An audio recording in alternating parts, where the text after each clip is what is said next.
Title: Shadows of Betrayal. Chapter 1: The Quiet Beginning, ****. Section 1: The Serene Town. In the small, sleepy town of Silver Creek, life moved at a predictable pace. Cobblestone streets, lined with quaint shops and neighbors greeting each other, painted a picture of simplicity. But beneath the surface, secrets whispered in the shadows. A mysterious stranger arrived one rainy evening, his dark trench coat dripping as he walked into the lone diner. His piercing eyes scanned the room, sending chills down the spines of the few patrons inside. No one knew his name, but his presence was impossible to ignore. Life in Silver Creek had been peaceful for decades, and the stranger's arrival disrupted that fragile balance. People exchanged wary glances, sensing something sinister in the air. Little did they know, this stranger was the harbinger of chaos. The storm outside mirrored the one brewing within the town. Section R: A Missing Person. The next morning, the town was thrown into disarray. Emily Carter, a beloved schoolteacher, had vanished without a trace. Her car was found abandoned on the outskirts of town, the driver's seat door left ominously ajar. The local sheriff, Tom Willis, organized a search party, but every lead turned cold. Rumors began to spread. Some said she ran away. Others whispered of foul play. As the town speculated, the mysterious stranger lingered in the background, watching. Sheriff Tom couldn't shake the feeling that Emily's disappearance wasn't random. A torn piece of fabric was found near her car, soaked in rainwater, but unmistakably from her favorite dress. The case quickly became the talk of Silver Creek, and fear began to seep into the hearts of its residents. Section 3: The Stranger's Motive. The diner buzzed with quiet conversation as the stranger sat at the corner booth, sipping black coffee. He spoke little, but his presence was unsettling. When asked about his business in town, he simply said, "I'm looking for someone." His vague answers only deepened the town's unease. Sheriff Tom kept an eye on him, but without evidence, he couldn't do much. Meanwhile, the stranger seemed to know more about Emily than anyone realized.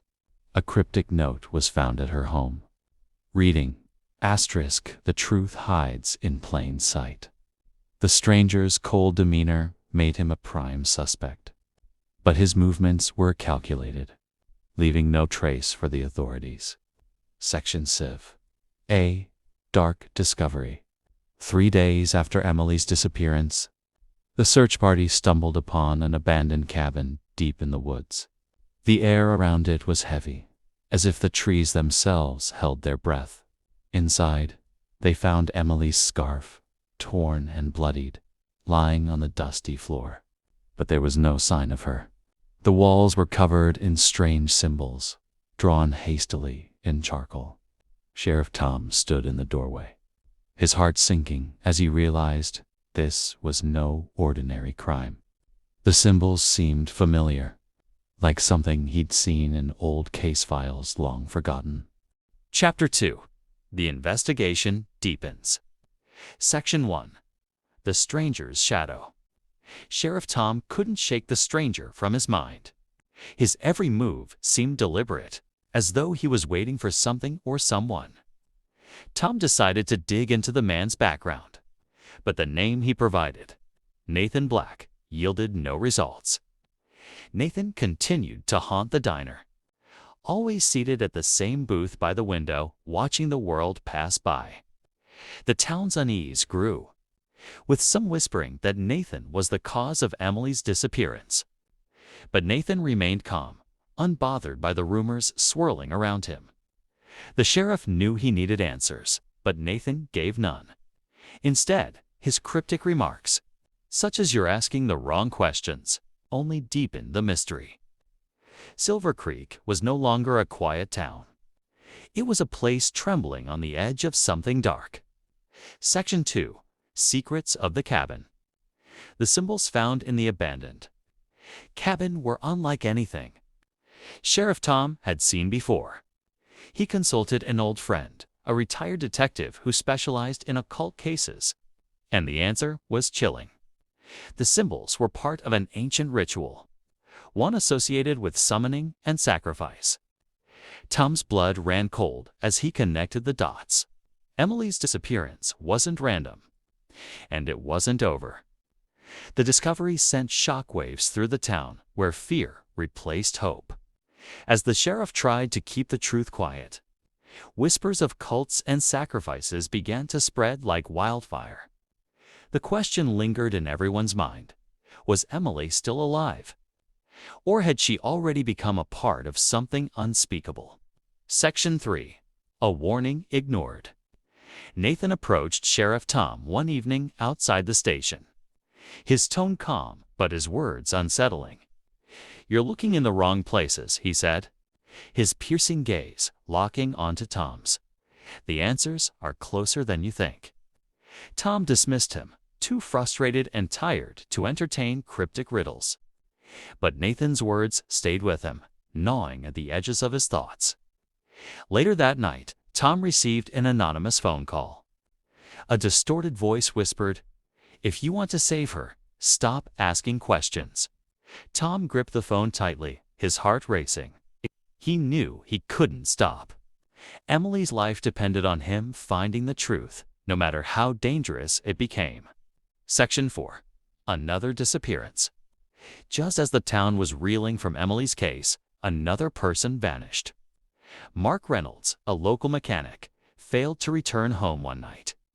His wife reported him missing the next morning, and his truck was found abandoned on the same road as Emily's car. The town spiraled further into paranoia, and now no one felt safe. Sheriff Tom realized this was no coincidence, the same pattern. The same eerie silence surrounding the disappearances.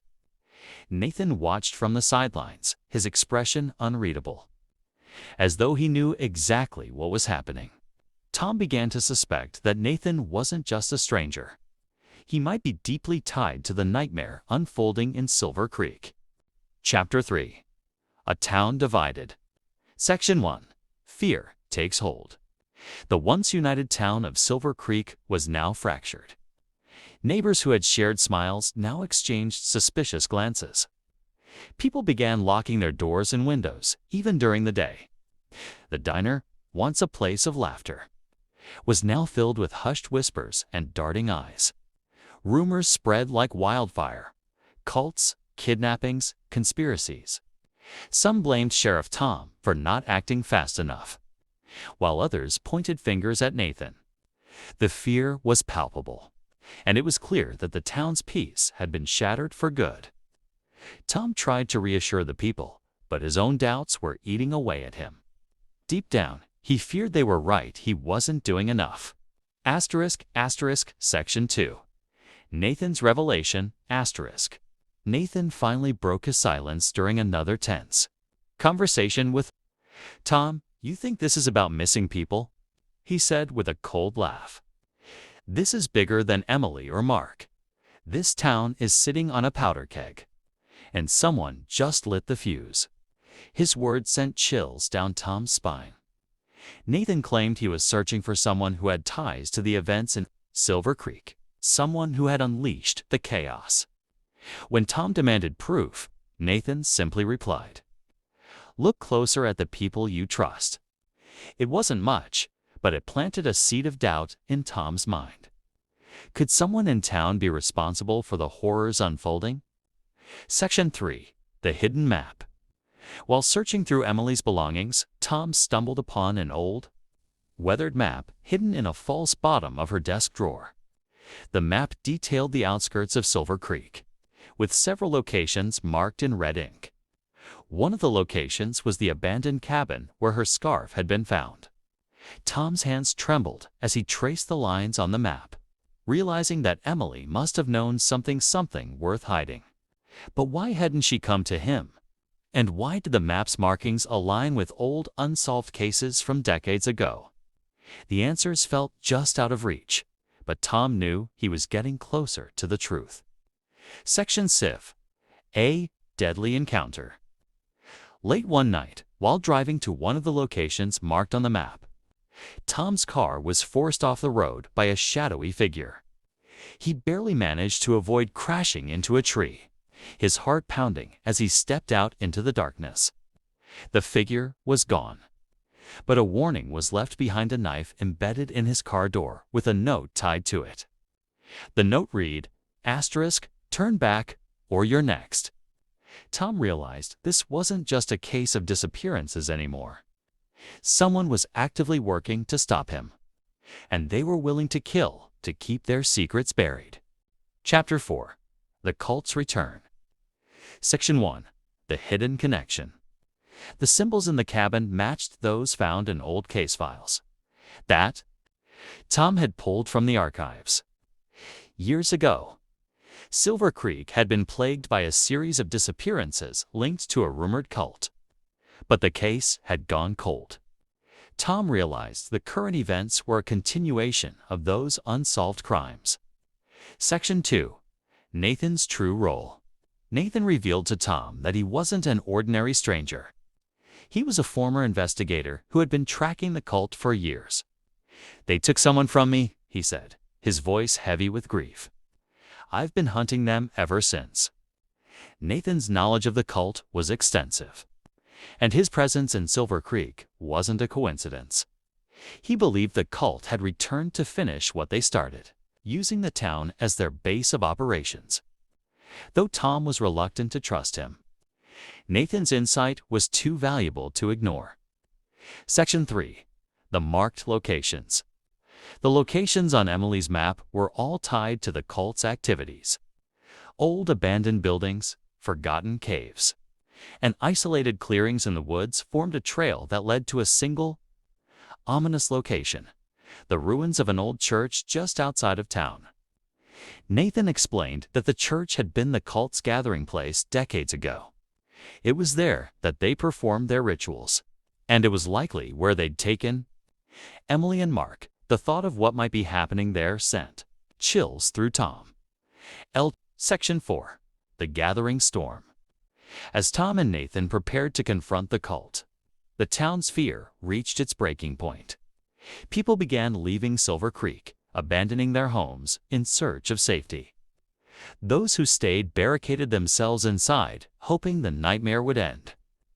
Tom felt the weight of responsibility crushing him, knowing that the fate of the town and Emily's life depended on what happened next. With the map in hand and Nathan by his side, Tom set out for the old church. Chapter 5. Into the Shadows. Section 1. The Church of Dread. The old church stood in eerie silence, its crumbling walls covered in moss and vines. Tom and Nathan approached cautiously, their footsteps muffled by the damp earth. The air was thick with the scent of decay, and an unsettling stillness hung over the place. Inside, they found remnants of the cult's rituals: burnt candles, chalk-drawn symbols, and blood-stained altars. Nathan's face darkened as he recognized the signs. Section 2. The Captives. In a hidden chamber beneath the church, Tom and Nathan found Emily and Mark, bound and unconscious but alive.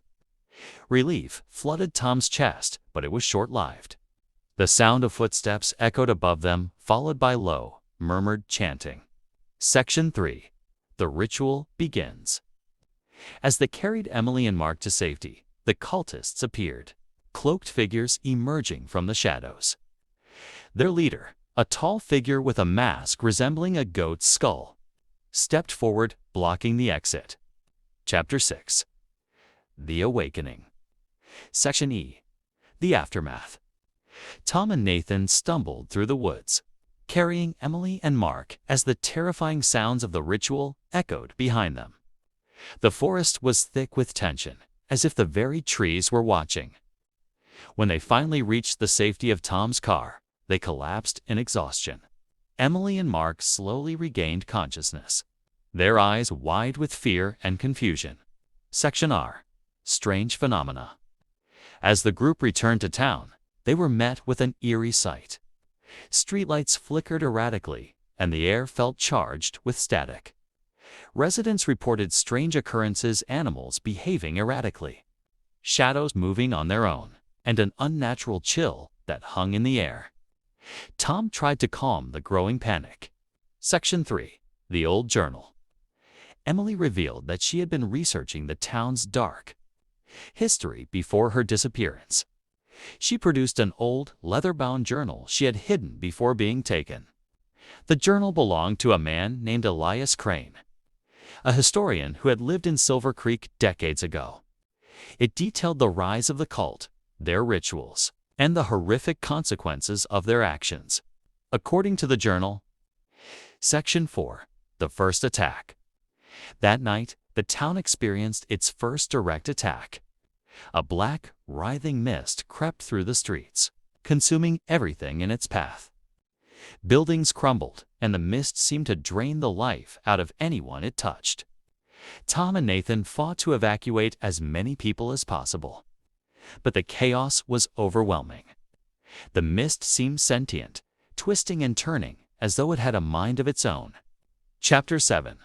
The Resistance Forms. Section 1. Rallying the Town. In the wake of the mist's attack, Tom and Nathan knew they couldn't fight this battle alone. They gathered the remaining townspeople in the old high school gymnasium, trying to rally them into action. Fear was etched into every face, but desperation gave them strength. Nathan outlined their plan. They needed to locate the cult's remaining strongholds and disrupt their rituals. Section R.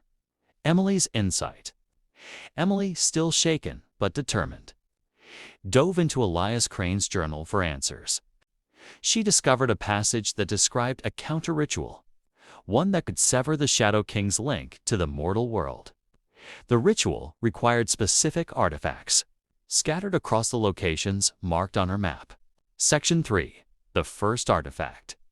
Tom and Nathan led the first team to an old, abandoned mine on the outskirts of town. The air inside was thick with an unnatural energy, and the faint sound of whispers echoed through the tunnels. They pressed forward, their flashlights cutting through the darkness, until they found the artifact, a rusted, ornate dagger covered in strange symbols. Chapter 8. The Cult Strikes Back. Section E. An Ambush. As the team searched for the remaining artifacts, the cult launched a coordinated attack. Cloaked figures appeared in the dead of night, setting fire to homes and dragging people into the shadows. Tom and Nathan fought desperately to protect the town, but the cult's numbers were overwhelming. Emily and Mark barely escaped an ambush, their breaths ragged as they ran through the darkened streets. Section 2. A Desperate Search.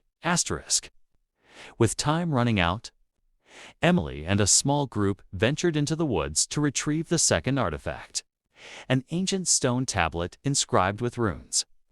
The journey was harrowing, with strange creatures stalking them at every turn. The woods seemed alive, twisting and shifting to confuse them. Section 3. Betrayal in the Ranks. Back in town, tensions reached a boiling point when it was revealed that one of the townspeople was secretly working with the cult. The traitor sabotaged their plans, destroying one of the artifacts and leaving the group vulnerable. Tom was furious, but Nathan remained calm. "They've been inside this town for years," he said. Section 4. The Shadow King's Influence. As the cult's power grew, so did the Shadow King's influence. The mist returned, stronger and more aggressive, forcing the group to retreat to the high school gymnasium. Nightmares plagued the survivors, and strange marks began appearing on their skin. Chapter 9. The Final Ritual. Section 1. The Final Artifact.